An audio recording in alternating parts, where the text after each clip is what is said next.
Going to talk about visibility and vulnerability today.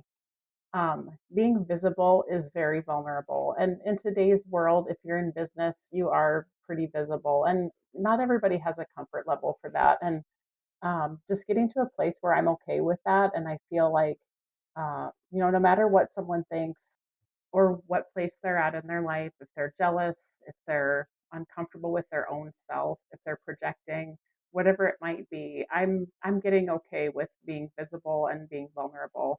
People don't like fake. They like authenticity and they want to know the real you and they don't want some pretentious canned formula for everything. And that's why I enjoy so much being an entrepreneur. I get to be authentically me, and I don't have to have a manager tell me that um, a lot of people don't like me or that I'm too much or anything like that.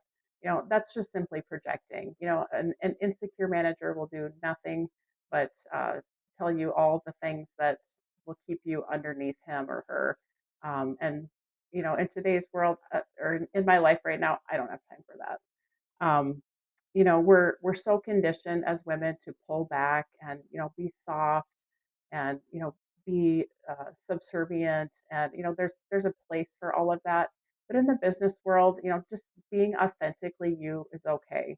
I'm a multipreneur. I am good at a lot of things and give God all the credit for all of my talents and abilities. But that's frowned upon. People look at someone who's tried different things and succeeded and failed at all of them in some different levels as that's a problem. Since when did it become wrong for us to try new things? I want to see people try new things. How would we ever have new products, new businesses, new startups if people didn't try new things? What could be more boring or unfulfilling for someone like me to sit in the same chair for 30 years until I retire? It's not my style. And if it is your style, that's great, and we need people like you too. But if you're an entrepreneur, especially if you're a woman entrepreneur, I really encourage you to try different things. And I got some really good advice from someone at a conference a couple of years ago. I had a lot of ideas written down, and he said, Kendra, they're just ideas, they're just dreams until you put them into action, and then they become, a real business. And that really stuck with me. And so all of these dreams and plans and goals that I have working on bringing to life, some of them will work out and some of them won't, and that's a risk that we take. But I'm not going to shrink myself back in order to, make some manager at some place feel important about himself and take credit for everything that I do or that other staff members do. I'm going to live my best life and I'm going to help other people. And I really want to help people grow. I want to help people succeed. Part of my business is selling real estate. And I like that part because real estate helps people be successful in their finances. Real estate is, the American dream. It's a wealth builder. And if someone can buy and sell homes and do it right throughout the years, it's a great investment. What other investment can double your money in, say 20 years? It's just a great investment if you buy right. So that's part of my business. Um, Part of my business is helping realtors succeed with their marketing and also with coaching and classes. Real estate education is important to the industry because it's required. And, there's a lot of missing pieces. Having been in that for so long and for so many years, I see a lot of different speakers. I can see, what's good, what's not good, what's coming. Some people just have a natural ability to teach, and everybody's got their niche. There's a guy that I've known for many years, and he teaches a lot of the legal, law, compliance stuff, agency contracts, which are not sexy topics, but he does it in such a manner that he makes it exciting, interesting, uses real world stories that are really fun.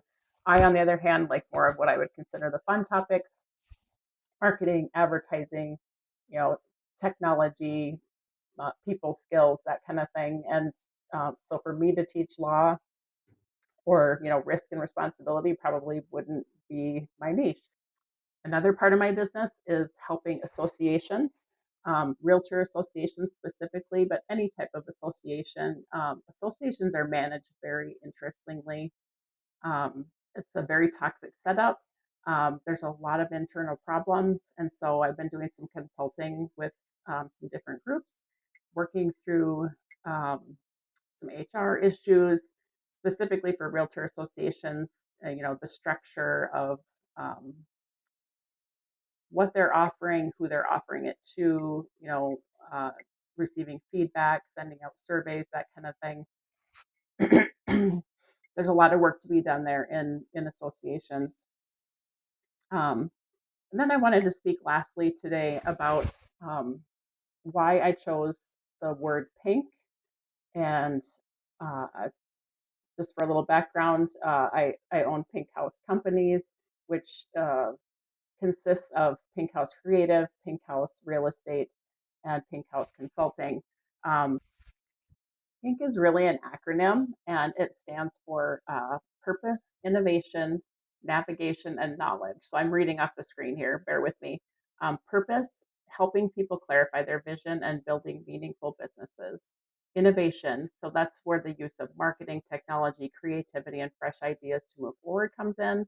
Navigation, guiding realtors and business owners, entrepreneurs through challenges and opportunities in their businesses. And then knowledge, top priority for me, providing training, coaching, tools, and strategies that create confidence and growth.